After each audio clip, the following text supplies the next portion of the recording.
제22장. 이스라엘 자손이 또 길을 떠나 모압 평지에 진을 쳤으니 요단 건너편 곧 여리고 맞은 편이더라.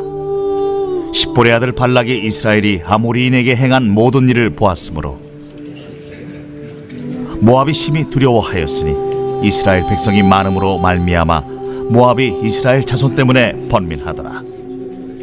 미디안 장로들에게 이르되, 이제 이 무리가 소가 밭의 풀을 뜯어먹음같이 우리 사방에 있는 것을 다 뜯어먹으리로다. 그때에 십볼의 아들 발락이 모압 왕이었더라. 그가 사신을 부올의 아들 발람의 고향인 강가 부돌에 보내어 발람을 부르게 하여 이르되, 보라, 한 민족이 애굽에서 나왔는데 그들이 지면에 덮여서 우리 맞은편에 거주하였고 우리보다 강하니 청하건대 와서 나를 위하여 이 백성을 저주하라. 내가 혹 그들을 쳐서 이겨 이 땅에서 몰아내리라. 그대가 복을 비는 자는 복을 받고 저주하는 자는 저주를 받을 줄을 내가 알미니라. 모압 장로들과 미디안 장로들이 손에 복채를 가지고 떠나 발람에게 이르러 발락의 말을 그에게 전하매, 발람이 그들에게 이르되, 이 밤에 여기서 유숙하라. 여호와께서 내게 이르시는 대로 너희에게 대답하리라. 모압 귀족들이 발람에게서 유숙하니라. 하나님이 발람에게 임하여 말씀하시되, 너와 함께 있는 이 사람들이 누구냐? 발람이 하나님께 아뢰되, 모압 왕 십볼의 아들 발락이 내게 보낸 자들이니이다. 이르기를, 보라, 애굽에서 나온 민족이 지면에 덮였으니 이제 와서 나를 위하여 그들을 저주하라. 내가 혹 그들을 쳐서 몰아낼 수 있으리라 하나이다. 하나님이 발람에게 이르시되, 너는 그들과 함께 가지도 말고 그 백성을 저주하지도 말라. 그들은 복을 받은 자들이라. 발람이 아침에 일어나서 발락의 귀족들에게 이르되, 너희는 너희의 땅으로 돌아가라. 여호와께서 내가 너희와 함께 가기를 허락하지 아니하시느니라. 모압 귀족들이 일어나 발락에게로 가서 전하되, 발람이 우리와 함께 오기를 거절하더이다. 발락이 다시 그들보다 더 높은 고관들을 더 많이 보내매 그들이 발람에게로 나아가서 그에게 이르되, 십볼의 아들 발락의 말씀에 청하건대 아무 것에도 거리끼지 말고 내게로 오라. 내가 그대를 높여 크게 존귀하게 하고 그대가 내게 말하는 것은 무엇이든지 시행하리니 청하건대 와서 나를 위하여 이 백성을 저주하라 하시더이다. 발람이 발락의 신하들에게 대답하여 이르되, 발락이 그 집에 가득한 은금을 내게 줄지라도 내가 능히 여호와 내 하나님의 말씀을 어겨 덜하거나 더하지 못하겠노라. 그런즉 이제 너희도 이 밤에 여기서 유숙하라. 여호와께서 내게 무슨 말씀을 더하실는지 알아보리라. 밤에 하나님이 발람에게 임하여 이르시되, 그 사람들이 너를 부르러 왔거든 일어나 함께 가라. 그러나 내가 내게 이르는 말만 준행할지니라.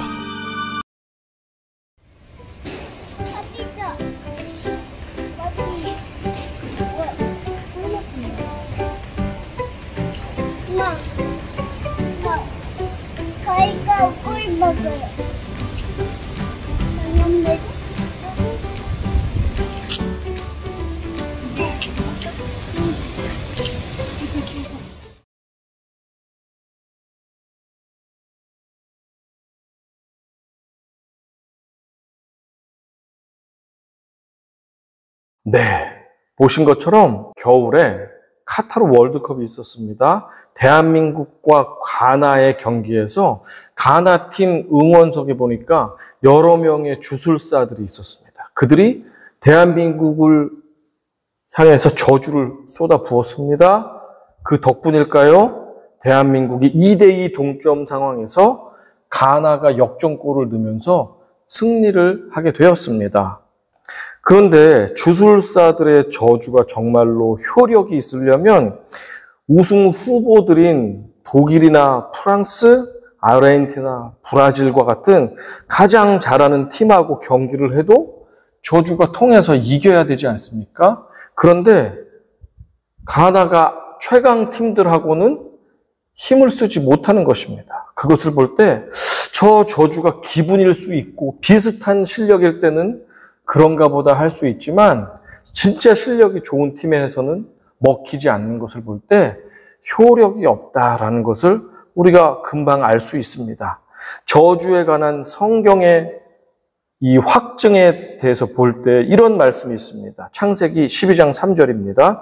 너를 축복하는 자들에게는 내가 복을 내리고 너를 저주하는 자에게는 내가 저주하리니 땅의 모든 족속이 너로 말미암아 복을 얻을 것이라 하신지라.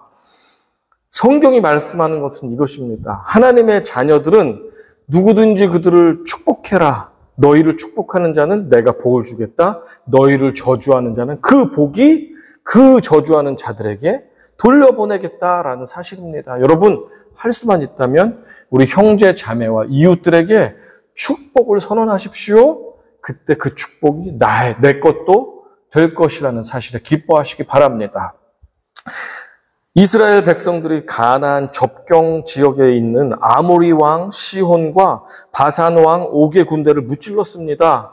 그 후 백성들은 계속해서 북진을 하였고 모압 왕의 영토인 모압 평지 이 지역의 시딤이라는 곳에 주둔을 하고 정착을 하고 있었습니다. 진을 치고 있었습니다.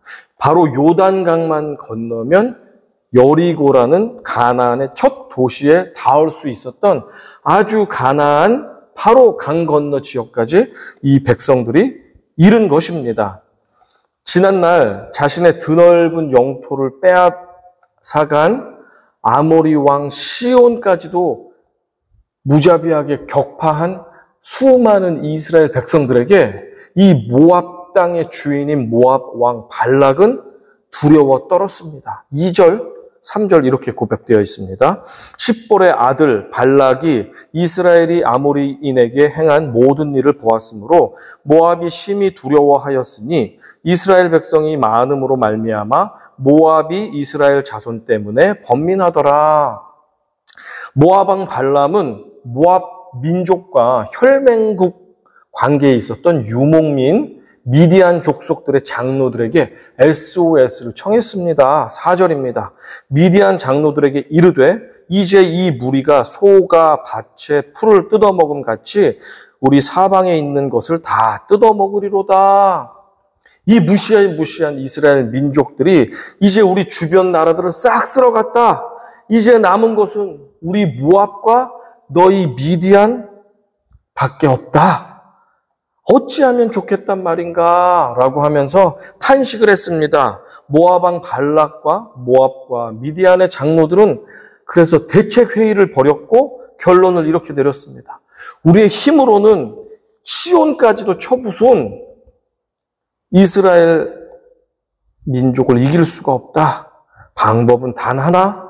그 용하다는 메소포타미아 최고의 주술사 부돌의 발람을 모셔와서 이스라엘 백성에게 저주를 퍼붓는 것만이 우리가 살아남을 수 있는 유일한 방법이다. 라고 결론을 지었습니다. 그런데 이것 아십니까?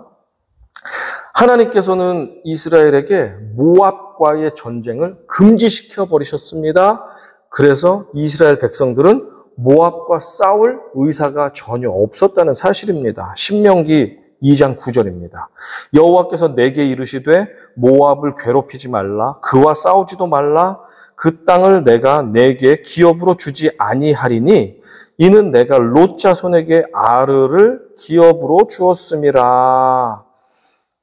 롯이 딸과의 불륜을 통해서 낳은 자녀가 모압이잖아요. 모압 족속이 되잖아요. 족속. 이 족속도 하나님의 보호하심이 있으니, 계획이 있으니 공격하지 말라, 치지 말라. 그들 공격해도 내가 그 땅을 주지 않겠다. 라고 하나님이 싸움을 금지시키셨습니다. 그런데 모압 왕은 그 사실도 모른 채 지레 짐작해서 두려워서 벌벌 떨고 있었습니다.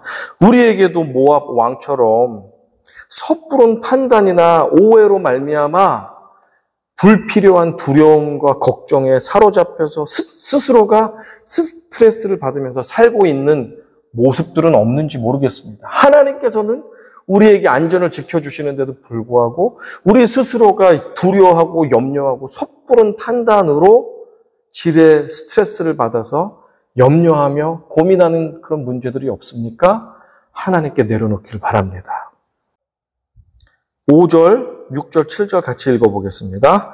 보라, 한 민족이 애굽에서 나왔는데 그들이 지면에 덮여서 우리 맞은편에 거주하였고 우리보다 강하니 청하건대 와서 나를 위하여 이 백성을 저주하라. 내가 혹 그들을 쳐서 이겨 이 땅에서 몰아내리라. 그대가 복을 비는 자는 복을 받고 저주하는 자는 저주를 받을 줄을 내가 알미니라. 모압 장로들과 미디안 장로들이 손에 복채를 가지고 떠나 발람에게 이르러 발락의 말을 그에게 전하매.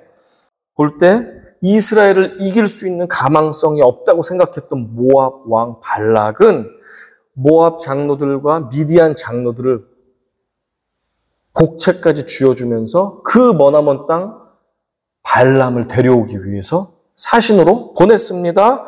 이 도착한 장로들이 이제 발람을 만나서 말을 하기 시작합니다.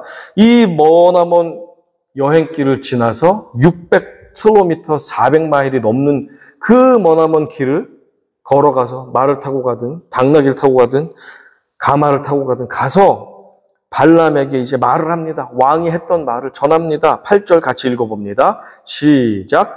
발람이 그들에게 이르되 이 밤에 여기서 유숙하라. 여호와께서 내게 이르시는 대로 너희에게 대답하리라. 모압 귀족들이 발람에게서 유숙하니라. 자, 여기 보세요. 발람은 긴 여행에 지친 사람들을 배려하며 또한 하나님의 뜻을 존중하여 묻고자 하고 있습니다. 얼마나 이렇게 신실한 모습인지 모르겠습니다. 먼 길 오셨는데 오늘 밤은 여기서 쉬고 가시죠? 제가 그 사이에 하나님께 여쭈어보고 여러분께 대답해드리겠습니다. 이런 진실한 이방 선지자가 또 어디에 있겠습니까? 자, 잠시 한 가지를 팁을 드리고 말씀을 이어나가도록 하겠습니다. 민수기 22장부터 24장까지는 모압 왕 발락과 이 부돌 선지자 발람이 등장합니다. 발락과 발람이 등장하는데 수십 번에 걸쳐서 이름이 왔다 갔다 하면서 자주 반복되다 보니까 누가 모압 왕이고 누가 이방인 선지자인지를 헷갈려하는 경우가 많습니다. 제가 팁을 드리겠습니다. 자, 팁은 이것입니다. 모압 왕 발락은 권세와 힘이 있습니다. 그래서 이름에 보면 기역자가 있는데 총이라고 생각해 보십시오. 총을 가지고 있습니다. 권세가 있기 때문에 마음대로 총을 쏠 수 있습니다. 모압 왕 발락은 총을 가지고 마음대로 권세를 누리면서 총을 쏠 수 있습니다. 반면 선지자 발람은 힘이 없습니다. 총도 없습니다. 그에게는 네모난 관역판이 있습니다. 총을 쏘는 자가 맞출 수 있는 관역이 있습니다. 힘이 약하기 때문입니다. 발람은 힘이 약한 이방 선지자입니다. 발락은 힘이 강한 총을 가진 왕입니다. 이렇게 기역과 미음이 들어있는 것으로 이름을 구분하시면 여러분 헷갈리실 필요가 없습니다. 총 가진 힘 있는 자가 모압 왕 발락, 그리고 총이 없고 그 대신 관역판을 가지고 있는 사람이 이방 선지자 발람이 되겠습니다. 쉽죠? 이제 헷갈리시지 않으실 것입니다. 계속 말씀 이어가겠습니다. 하나님께서 발람에게 나타나 물으셨습니다. 너와 함께 있는 이 사람들이 누구냐? 모압 왕 발락이 이스라엘을 저주해달라는 부탁을 하려고 저에게 보낸 사람들입니다. 그때 하나님께서 말씀하셨습니다. 12절 같이 읽어봅니다. 하나님이 발람에게 이르시되 너는 그들과 함께 가지도 말고 그 백성을 저주하지도 말라. 그들은 복을 받은 자들이니라. 모압과 미디안의 장로들을 따라가지 마라. 이스라엘을 저주하지 마라. 왜냐하면 그들은 나에게 복을 받은 내 자녀들이다. 내 새끼들이다. 내가 이들을 축복한다. 저주하지 말아라. 라고 하나님께서 명령하시는 장면입니다. 그리고 나서 아침이 밝았습니다. 발람은 이 사신들에게 나와서 말합니다. 하나님께서 여러분을 따라가는 일을 허락하지 않았습니다. 그럼 안녕히 돌아가십시오. 통쾌한 장면입니다. 발람은 거액의 뇌물 앞에서도 하나님의 뜻을 물었고 하나님께서 거절하시자 그 말씀에 순종하고 사신들을 돌려보냈습니다.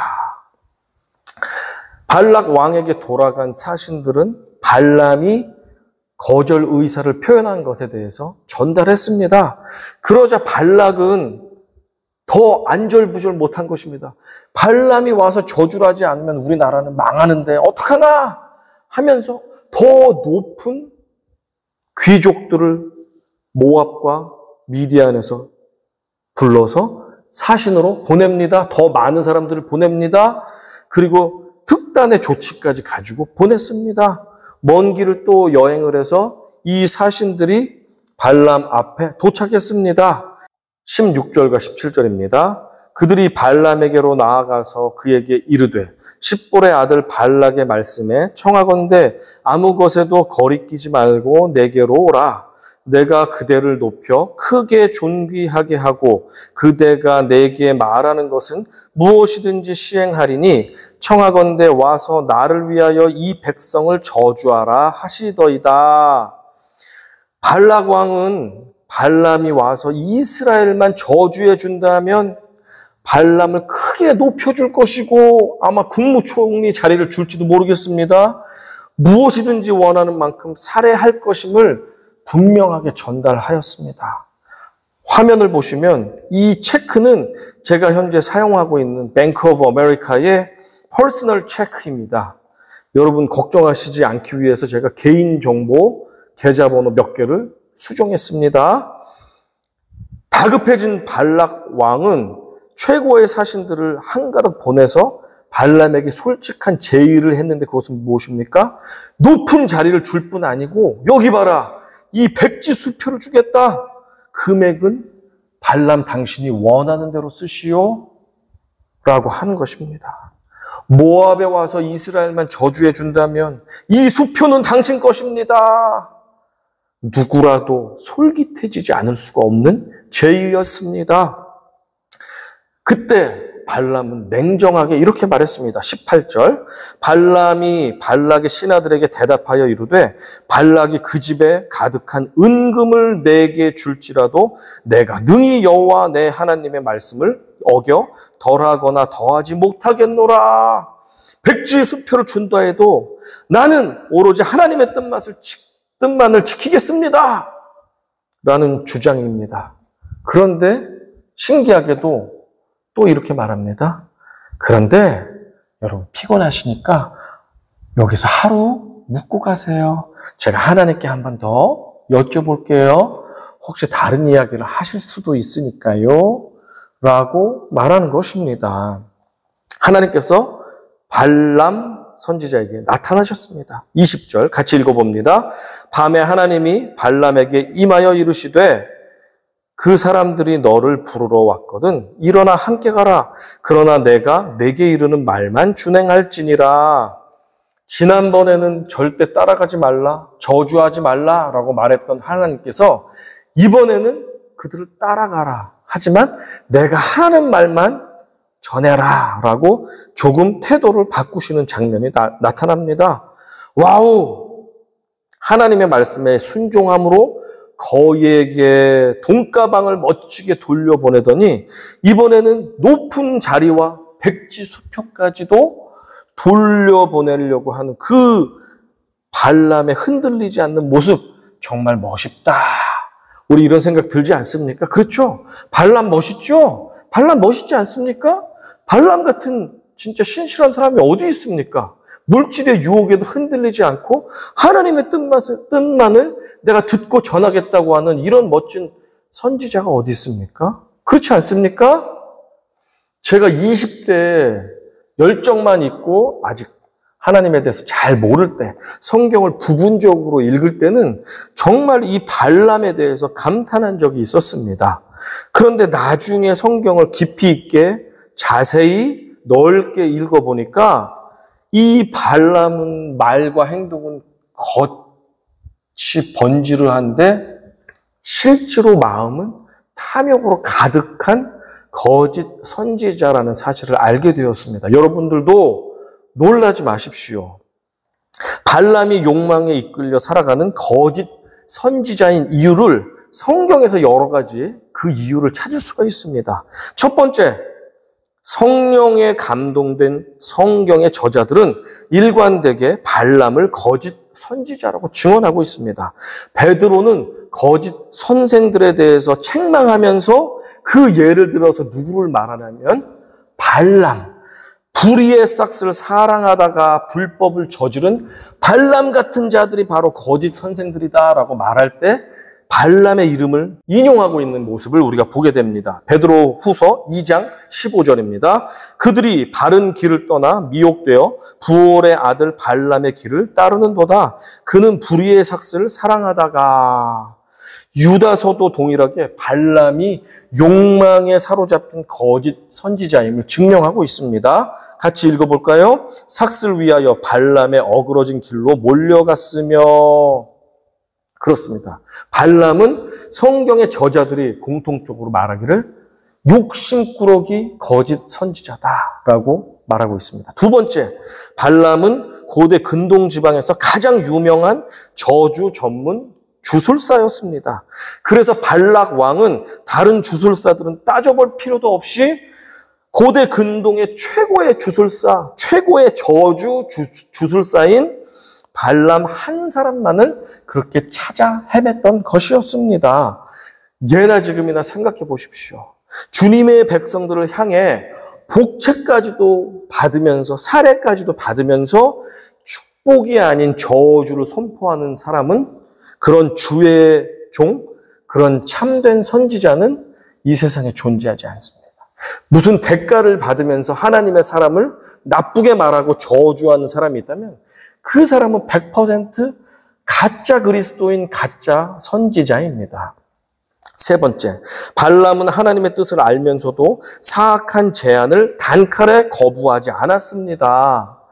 생각해 보십시오. 누군가 이 가방 하나만 한국 가는 비행편에 수화물로 날라준다면 내가 사례비로 1만 불, 1,300만 원 현금으로 줄게요 라고 누가 제의를 한다면 먼저 의심부터 들지 않겠습니까?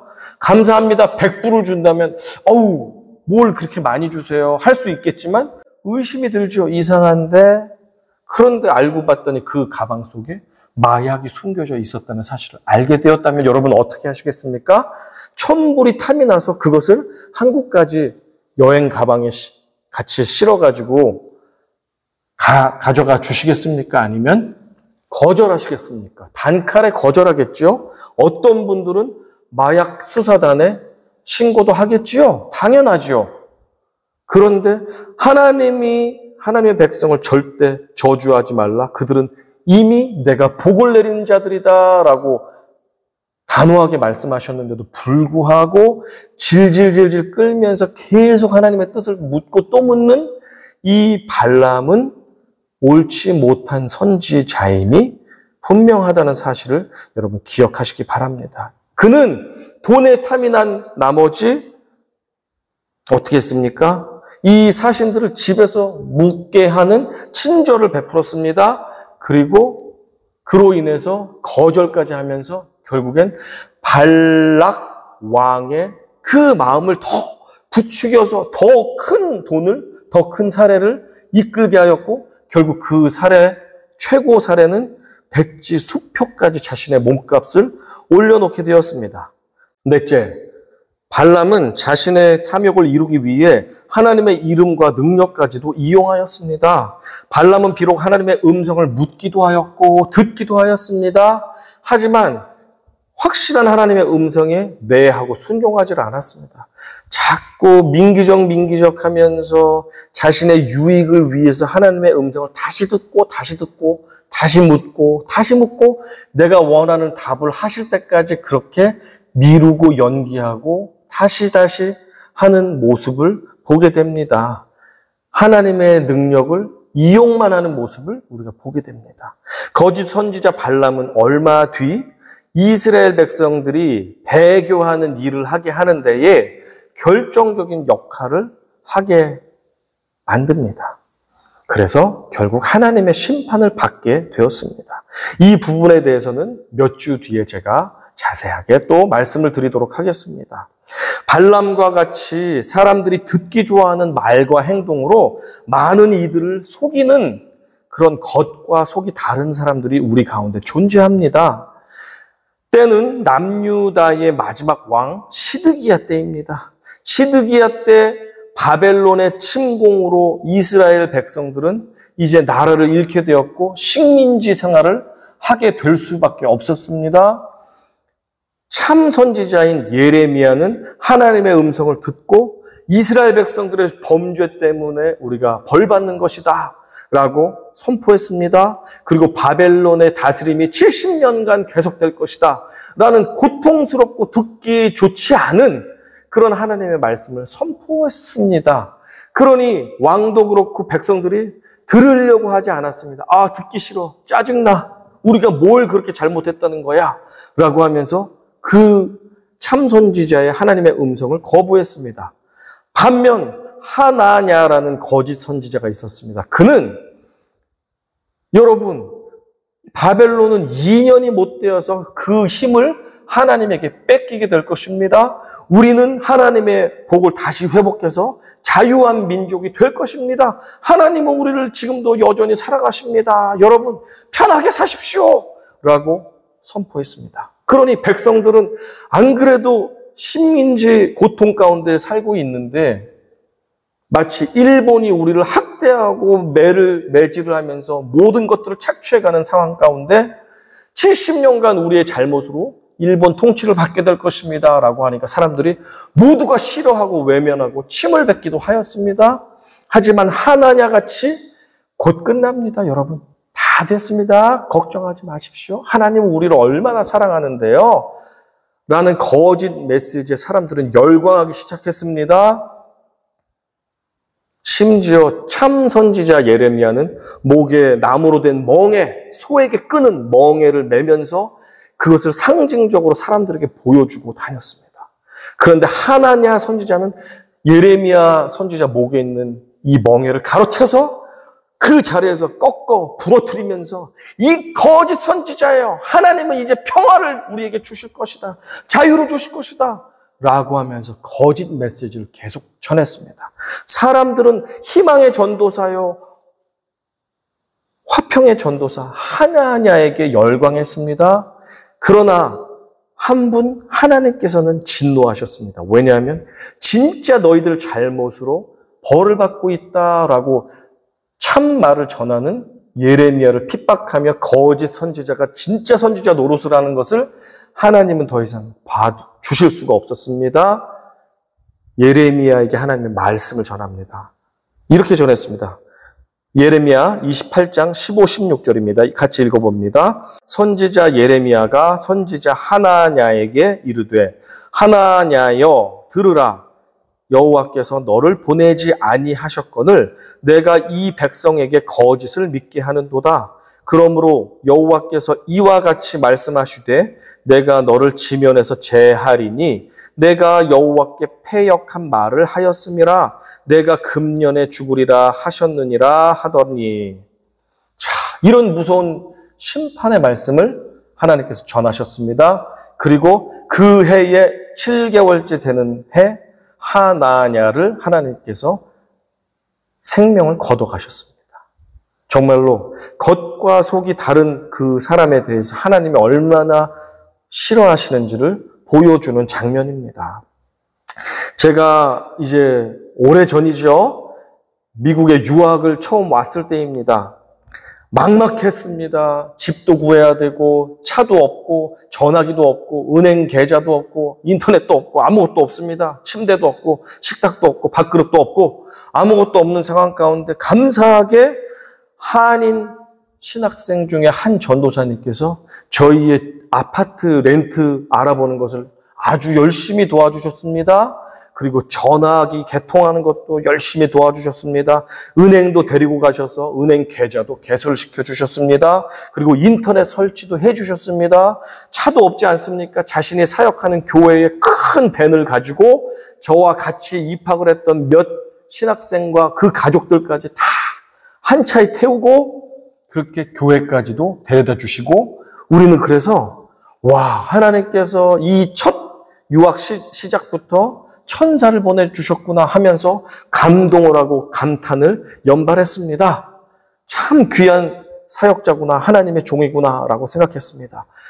그런데 정말 또한 필요한 것들이 있지 않습니까? 운전면허 시험도 봐야 되고 DMV도 그래서 가야 되고 그리고 자동차도 이제 사야 되고 또 밥을 먹으려면 그로서리 가서 장도 봐야 되는데 그래서 정말 미안하고 죄송하지만 도움을 요청하려고 우리가 또 시간을 모아서 여러 번 부탁하면 안 되니까 우리가 시간을 모아서 주말에 한번 잠깐 선생님, 전도사님 장 보실 때 저희도 좀 데려가 주시면 고맙겠습니다 하는데 전화를 받지 않는 것입니다. 바쁘신가 보다. 조심스럽게 더 견딜 수가 없어. 물도 없고 먹을 게 없어서 연락을 드리면 연락이 닿지를 않습니다. 그런데 알고 보니까 집 렌트를 해주는 것, 은행 계좌를 열어주는 것, 인터넷을 개통해주는 것, 그리고 핸드폰 개통해주는 것, 그것들에는 각각 업체로부터 소개 커미션, 수수료를 꼬박꼬박 받고 계셨던 것이었습니다. 우리들은 속이 상했습니다. 답답했습니다. 때로는 화도 났습니다. 왜냐고요? 그분이 소개료를 받은 것 때문에 화난 것이 아니라 천사의 얼굴과 천사의 말로써 열심히 소개료가 있는 것에 대해서는 최선을 다해서 적극적으로 도와주셨지만 자신이 잘 하지 못하는 것, 소개료가 없는 것에 대해서는 연락을 받지 않고 전혀 도움을 주지 않고 냉담한 모습을 보였기 때문에 그랬습니다. 여러 가지로 그분이 도와준다고 하면 무언가 그분은 이득이 있기 때문에 도와준다는 사실을 알게 되었고 우리는 마음의 상처를 받게 되었습니다. 그리고 나서 차에 실어서 예배 태워다 주셨는데 이제 그분이 앞에서 찬양 인도를 할 때 찬양 부르는 입이 떨어지질 않는 것입니다. 저분이 겉과 속이 다르다는 걸 알게 된 이후 저분이 인도하는 찬양을 내가 기쁨으로 찬양할 수가 없게 된 것입니다. 그래서 결국에는 빨리 운전면허 시험도 준비하고 또 차량도 구입해서 그분에게 도움을 요청하는 일이 그 이후로부터는 사라지게 되었습니다. 우리는 말과 행동은 경건하고 거룩하지만 정작 마음속에는 상대방의 유익이 아닌 나의 유익을 향해서 미친 듯이 달려가고 있는 발람과 같은 모습이 있을 때가 있습니다. 나 자신도 그럴 때가 있음에 내가 깨닫고 회개하기도 하고 내가 깨닫고 낙심할 때도 사실 있습니다. 또한 겉으로는 아무렇지 않게 웃고 있고 화평으로 대하고 있지만 내 마음속에는 상대를 향한 미움과 분노와 때로는 저주의 마음도 솟아오를 때도 있었음을 고백하지 않을 수가 없습니다. 여러분은 그렇지 않습니까? 내가 그리스도인이기 때문에 내가 하나님을 믿는 사람이기 때문에 목사기 때문에 사모기 때문에 교회 장로, 권사, 집사기 때문에 내가 교사기 때문에 신앙인이기 때문에 내가 천사의 얼굴을 하고 거룩한 말을 하지만 그 마음속에는 내 욕심을 쫓아 나아갔고 형제 자매를 미워하고 원망하는 것들이 있으면서도 겉으로는 화평을 말하고 겉으로는 웃음으로 일관하며 나는 당신을 사랑해요, 축복해요 라고 겉과 속이 다른 모습으로 살았던 모습들이 있었다면 이 시간 우리가 다윗이 고백하는 것처럼 이렇게 고백하기 원합니다. 하나님이여 내 속에 정한 마음을 창조하시고 내 안에 정직한 영을 새롭게 하소서. 사람은 외모를 보고 속아 넘어갑니다. 하지만 우리 하나님 아버지께서는 중심을 보시기 때문에 하나님 아버지만큼은 우리가 속일 수도 없고 속아 넘어가시지도 않습니다.